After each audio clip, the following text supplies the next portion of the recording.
semuanya. Kami dari kelompok 4 membahas tentang model pembelajaran sudut, dan sebelumnya perkenalkan, nama saya Abi Fitra Jaya Halawa. Nama saya Bibiana Wasek. Nama saya Nadia Tiara. Nama saya Lira Nagula. Selamat menyaksikan. Pengertian pengelolaan kelas.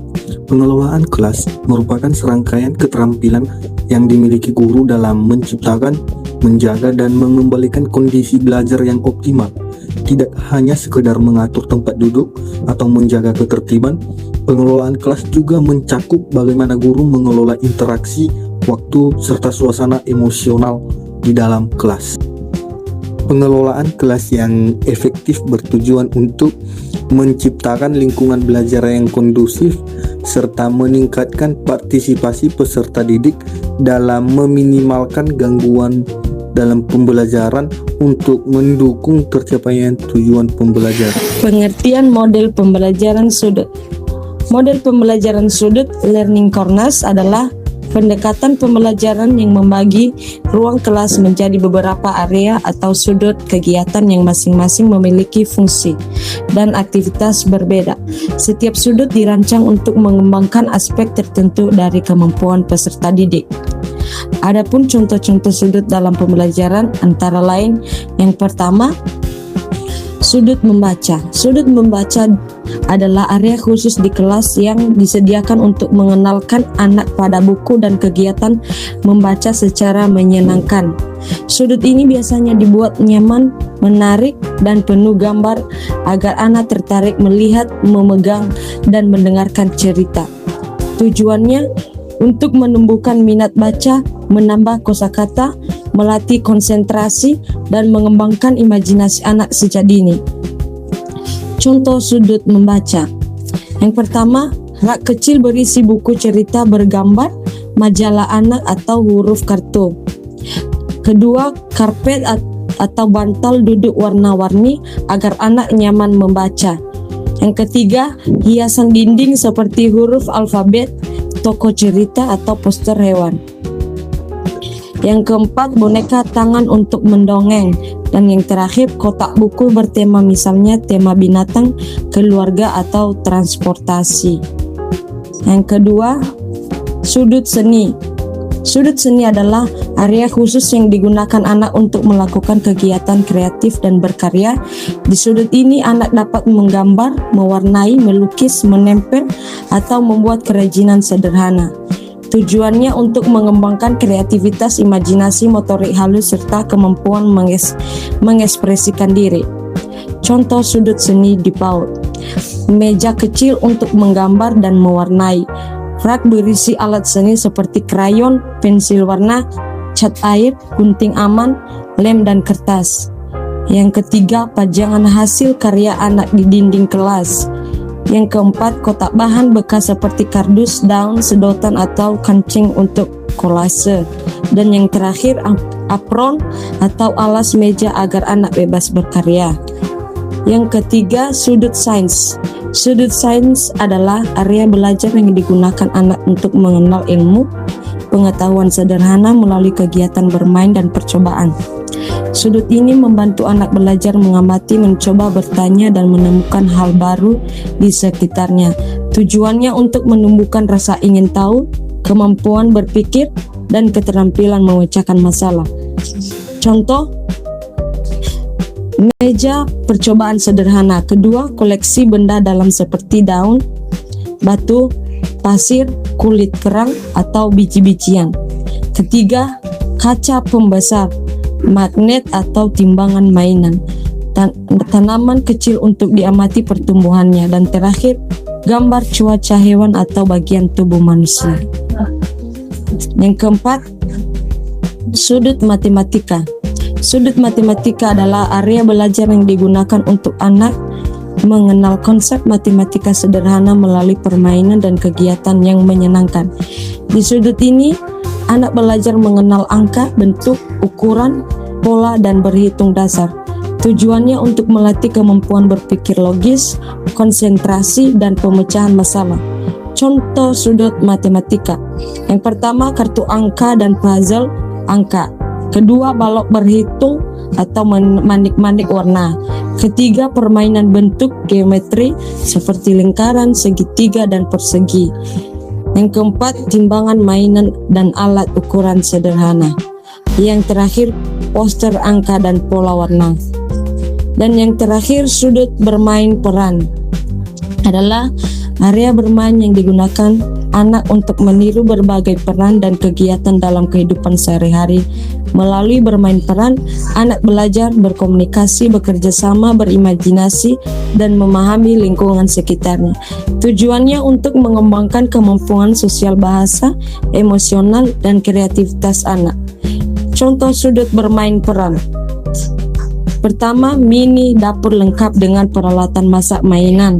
Kedua, kostum profesi seperti dokter, polisi, guru, atau pedagang. Ketiga, boneka dan perlengkapan rumah-rumahan. Keempat, meja kasir dan uang mainan.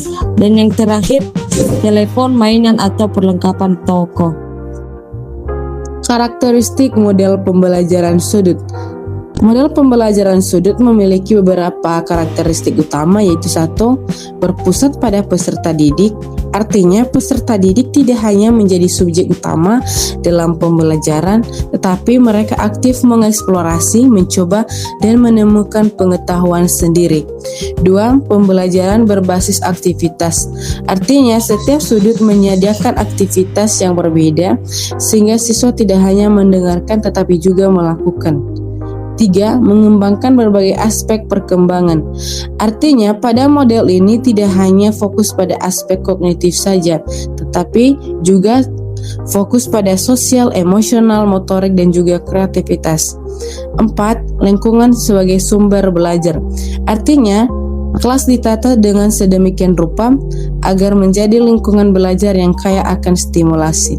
Dan terakhir, fleksibilitas. Artinya guru dapat menyesuaikan jumlah sudut, jenis, aktivitas, dan durasi sesuai kebutuhan pembelajaran. Prinsip pengelolaan kelas dalam model sudut. 1. Penataan ruang yang menarik dan fungsional. Artinya kelas harus ditata dengan rapi, aman, dan menarik. Setiap sudut memiliki fungsi yang jelas, misalnya sudut membaca, sudut seni, ataupun sudut balok atau sudut sains. Penataan yang baik membantu anak fokus dan nyaman saat belajar. 2. Kejelasan aturan dan prosedur. Artinya guru perlu menjelaskan aturan penggunaan setiap sudut, seperti cara memilih kegiatan, menjaga alat, dan merapikan kembali setelah digunakan. Aturan yang jelas melatih disiplin dan tanggung jawab anak. 3. Pengelompokan peserta didik. Artinya peserta didik dibagi dalam kelompok kecil agar semua mendapatkan kesempatan belajar di setiap sudut. Pengelompokan dapat disesuaikan dengan kemampuan, minat, ataupun kebutuhan anak. 4. Pengawasan dan bimbingan. Artinya guru berperan sebagai fasilitator yang mengamati, membimbing, dan juga membantu peserta didik ketika mengalami kesulitan. Dan juga guru memastikan kegiatan berlangsung tertib dan tujuan pembelajaran tercapai. 5. Manajemen waktu yang baik. Artinya setiap sudut diberi alokasi waktu tertentu. Setelah waktu habis, peserta didik berpindah ke sudut lain. Pengelolaan yang baik membuat semua kegiatan terlaksana dengan efektif. Terakhir yaitu nomor 6, pemberian umpan balik. Artinya guru memberikan pujian, saran, ataupun pertanyaan untuk memperkuat pemahaman peserta didik. Umpan balik membantu anak mengetahui hasil kerjanya dan meningkatkan motivasi belajar. Langkah-langkah penerapan model pembelajaran sudut. 1. Menentukan tujuan pembelajaran. Guru menentukan kemampuan yang ingin dicapai anak sesuai dengan tema pembelajaran. 2. Merancang sudut kegiatan. Guru menyiapkan beberapa sudut bermain dan belajar yang menarik untuk anak. 3. Menyiapkan alat dan bahan. Guru menyediakan media dan alat yang aman serta sesuai dengan kegiatan di setiap sudut. 4. Membagi kelompok siswa. Anak dibagi menjadi kelompok kecil agar semua dapat ikut aktif dalam kegiatan. 5. menjelaskan aturan dan alur kegiatan.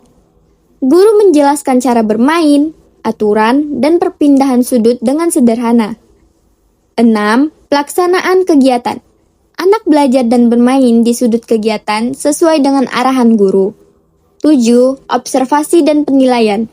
Guru mengamati perkembangan, kemampuan, dan keaktifan anak selama kegiatan. Lalu yang terakhir, ke-8, refleksi dan penutup. Guru mengajak anak menceritakan pengalaman belajar lalu menutup kegiatan. Kelebihan. 1. Meningkatkan keaktifan dan keterlibatan siswa. 2. Mengembangkan kreativitas dan imajinasi. 3. Melatih kerjasama dan interaksi sosial. 4. Membuat pembelajaran lebih menyenangkan. 5. Mengakomodasi berbagai gaya belajar siswa. Kekurangan. 1. Membutuhkan persiapan yang cukup kompleks. 2. Memerlukan ruang kelas yang memadai. 3. Guru harus memiliki keterampilan manajemen kelas yang baik. 4. Potensi kebisingan lebih tinggi jika tidak terkontrol. 5. Membutuhkan waktu yang lebih lama dalam pelaksanaan. Kesimpulan dari materi kami, pengelolaan kelas dalam model pembelajaran sudut merupakan strategi yang efektif untuk menciptakan pembelajaran yang aktif dan menyenangkan. Dengan pengelolaan yang baik, model ini dapat meningkatkan keterlibatan peserta didik serta hasil belajar. Demikian pembahasan dari kami, semoga bermanfaat. Bye-bye.